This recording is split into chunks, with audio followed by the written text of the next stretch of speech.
It all began on a stormy Friday night at La Bellinate, a fancy Italian restaurant on the quieter side of Chicago. The kind of place where the chandeliers sparkled brighter than the tips the waiters rarely got. Inside, Tasha, a 26-year-old waitress with warm brown eyes and a smile that could light up the dimmest corner, was working her last shift of the week. She was polite, hard-working, and quick on her feet, the kind of employee managers usually adored.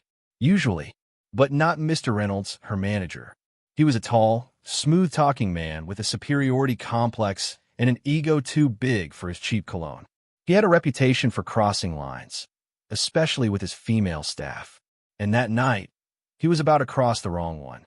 You know those moments when someone's smile hides a secret they don't want you to see? That was Tasha tonight.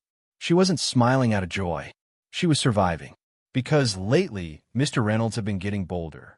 The accidental touches, the late-night texts, the comments that made her skin crawl.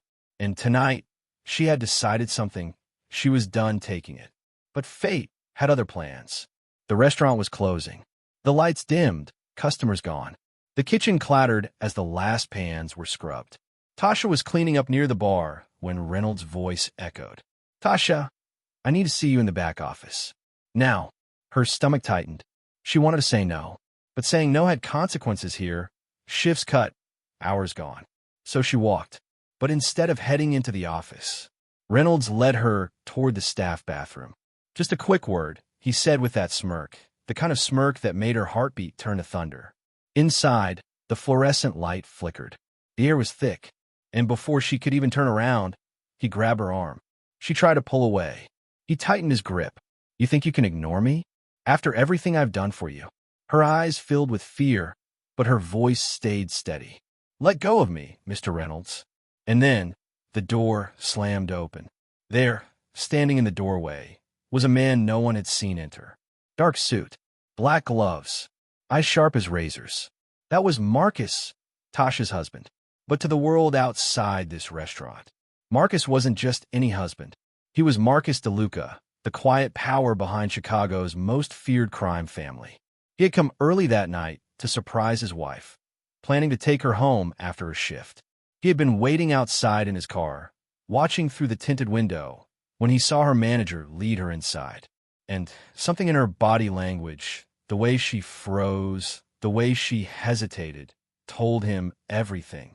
"Step away from my wife," Marcus said, voice low enough to chill the air. Reynolds turned pale. He tried to laugh it off. "Oh, hey, man, we were just talking." But Marcus wasn't hearing it.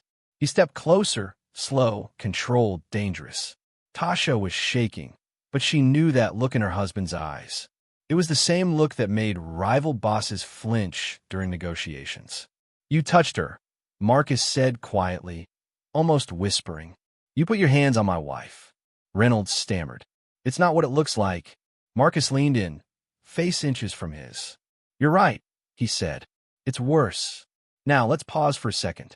You might be thinking, this is the part where Marcus loses control, right? Not quite. Marcus wasn't a thug. He was a strategist. He didn't raise his voice. He didn't throw a punch. Instead, he smiled. "Reynolds," he said calmly, "I run a business too. You know what happens when someone breaks company policy." Reynolds gulped. I didn't mean." Marcus motioned toward the hallway. Two men appeared from the shadows, Marcus's bodyguards. They had been waiting outside the whole time. They didn't touch Reynolds.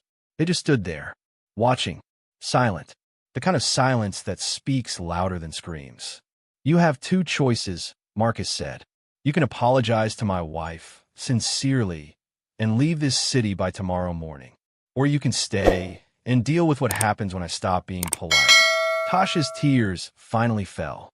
She wasn't crying from fear anymore, but from the shock that someone had finally stood up for her. Reynolds, trembling, turned to her. "I'm sorry," he said, barely above a whisper. I didn't mean to." Marcus cut him off. "You did. But now, you'll live with that truth." Reynolds ran, literally sprinted out of the restaurant, leaving his jacket behind. Tasha stood still, heart pounding. She looked up at Marcus, the man who'd seen her pain before she even spoke it. And for the first time in weeks, she felt safe. The next morning, La Bellinate buzzed with rumors. The manager was gone. No resignation, no goodbye. Just gone. And strangely, a new ownership notice was pinned to the front door. The new owner? DeLuca Holdings. Marcus had quietly purchased the entire restaurant overnight. If anyone's going to be managing this place, he told Tasha with a grin, it should be someone who actually cares about people. And that's how Tasha became the new manager of La Bellinate. She rebuilt it from the inside out. Fair wages, respect, and safety for everyone. But the best part? Every Friday, around closing time, Marcus would come by. Same corner booth, same gentle smile. And just watch her work. No bodyguards. No threats. Just pride. Because in his world of power and control, this quiet act of love and justice was his real victory. Weeks later, word spread across Chicago's restaurant scene. One by one, waitresses from other restaurants started speaking up. They'd heard about what happened to Tasha and how the man who hurt her vanished overnight. No one knew exactly how he disappeared. Some said he moved states. Others whispered that Marcus DeLuca made sure he'd never forget the lesson. But Tasha never spoke of that night again. She didn't need to, because sometimes the loudest justice comes from the quietest power. In a world where silence often protects the wrong people, courage doesn't always roar. Sometimes it just says enough. And if you ever wonder whether standing up for yourself is worth it, remember Tasha. She didn't just find her voice, she found her power.